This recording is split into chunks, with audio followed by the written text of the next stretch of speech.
강론되는 바와 같은 엄연한 사실 때문에 견간부회적으로 주장하고 있는 태권도 역사가 재정립되어야 합니다.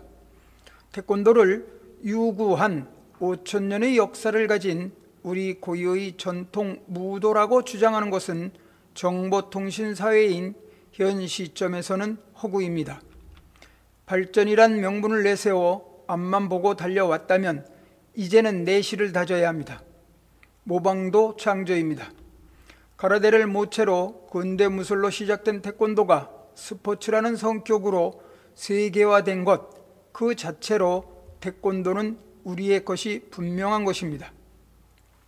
이제는 세계화된 태권도가 태권도 본연의 모습인 무도로서 새롭게 태어나 무도 태권도로 다시 세계화된 태권도의 진면목을 보여야 합니다. 총 68회에 걸쳐 관을 중심으로 살펴본 태권도 영성사, 태권도 만세기, 태권도 현대사, 노병직 관장의 친필 서한을 참고로 해방과 더불어 태동돼 현재에 이른 태권도의 근대사를 재구성해 강론합니다. 태권도의 경기화에는 무엇보다도 호구 착용이 큰 역할을 했습니다. 치명적 공격을 서로 주고받던 초창기 태권도에서 호구가 없었다면 부상자가 속출할 것은 물론이고 자칫하면 경기 중 사망하는 불상사가 발생했었을 수도 있었을 것입니다. 호구 착용을 의무화한 것은 1968년부터인데 그때까지는 물론 그 후에도 호구 사용에 반대하는 사람들이 많았습니다. 엄윤규가 1971년 태권도지 투고를 통해 종주국의 경기 규칙이 아직도 세계적으로 통용되지 못하고 있다고 한탄하면서 태권도 경기의 흥미와 판정의 용이성, 선수 보호를 위해 호구를 개발해야 한다고 주장할 정도였습니다. 호구 착용 반대론자들은 가라데 경기처럼 공격 부위 앞에서 공격을 멈춰야 한다고 주장을 했는데 그 이유로 선수 보호라는 측면과 체구가 큰 서양 사람들을 상대하려면 멀리 떨어져서 가상 기술을 구사해도 점수가 나올 수 있도록 해야만 우리에게 유리하다는 판단이 작용한 것이 아닌가 하는 생각을 필자는 합니다. 태권도계 원로인 전일섭이 최초로 내놓은 아이디어는 두터운 면의 천 속에 대나무 막대를 넣어 만든 것으로 길이 7cm, 너비 2cm의 대나무 조각들을 촘촘히 엮어서 광목 재질로 커버로 감싼 전 근대적인 것이었습니다. 선수를 보호한다는 측면에서 고안되었지만 대나무 호구는 공격하는 선수들의 주먹과 발은 피투성이가 되기 일쑤였습니다. 또한 끈으로 묶게 되어 있어 경기 중 호구가 벗겨지는 경우도 있었습니다. 1975년부터는 대원기업에서 기존의 대나무 호구의 문제점을 보완 새로 개발한 PVC 재질 호구를 사용하기 시작했습니다. 그 이후 최종적으로 1980년대에 들어 재질은 EVA로 교체한 호구가 등장했으며 초기의 호구 착용에 있어서 등 부위 척추를 보호하기 위해 등판과 함께 끈으로 묶었던 번거로움에서 탈피해 끈 대신 벨크로 일명 찍찍이를 사용해 착용함으로써 실용성과 디자인의 효율성을 크게 높였습니다. 태권도 경기의 고질적 병폐인 판정 시비를 근본적으로 근절할 수 있는 방안의 하나로 전자호구를 도입하는 것이 추진됩니다.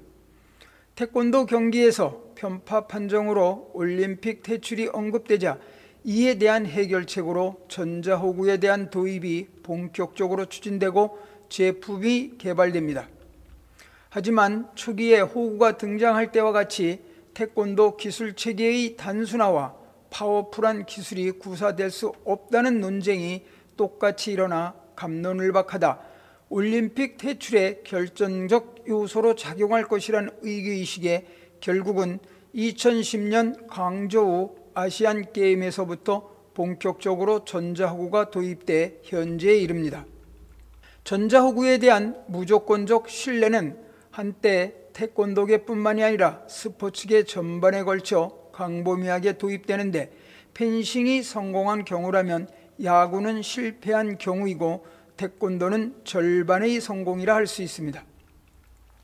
펜싱에서는 칼끝과 호구가 접촉하는 순간 득점판에 불이 들어오도록 설계해 판정 시비의 소지를 없앴습니다. 당시 야구의 경우 전자장비가 장착된 야구공이 전자빔이 방출되는 스트라이크 존을 통과하면 자동적으로 스트라이크로 판정되도록 설계를 했는데 불가라는 결론을 내렸습니다. 이유는 타자가 휘두르는 방망이 충격을 견뎌낼 만한 전자공을 만들 수가 없었던 것이었습니다. 태권도에 있어서도 전자호구는 본래의 목적인 판정 시비를 확보하지 못하고 발펜싱이라는 오명만을 남긴 실패작이라고 필자는 생각합니다. 태권도의 본질이 무도인데 무도에서 가장 중시하는 옳고 그름의 정신을 망각하고 심판들이 개인의 이익을 위해 판정을 볼모로 처신했다는 것은 크나큰 오점으로 태권도 경기에 있어서 다양하고 파워풀한 기술을 사장시키는 결과를 가져온 전자호구를 대안으로 부상시켰고 그 결과는 태권도 경기의 퇴보를 가져온 것입니다. 태권도 경기에 있어서 전자호구 아이디어는 원로 이종우가 세계연맹 사무총장으로 재직할 당시 처음으로 제안했습니다.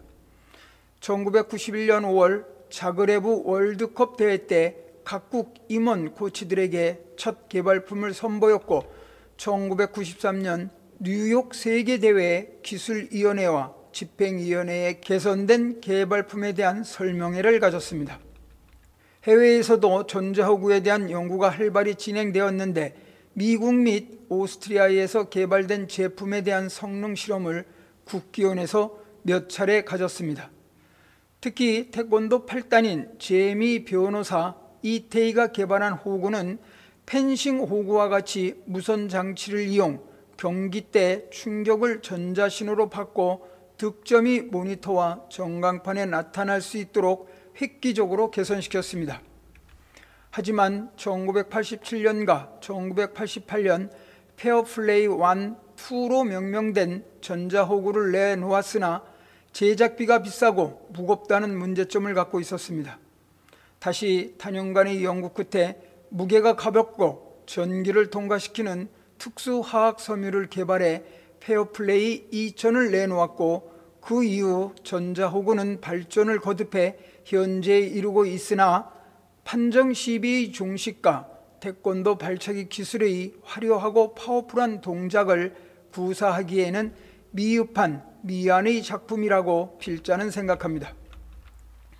필자의 사적인 의견을 더하자면 누가 뭐라 해도 태권도의 본질인 옳고 그름에 입각한 심판들의 판정만이 태권도의 화려한 발차기 기술의 복원 및 개발이 지속적으로 되고 더불어 전 세계인들로부터 사랑받는 무도 스포츠가 될 것입니다. 다음 28부에서는 무적의 태권인 최영렬에 대해 강론합니다.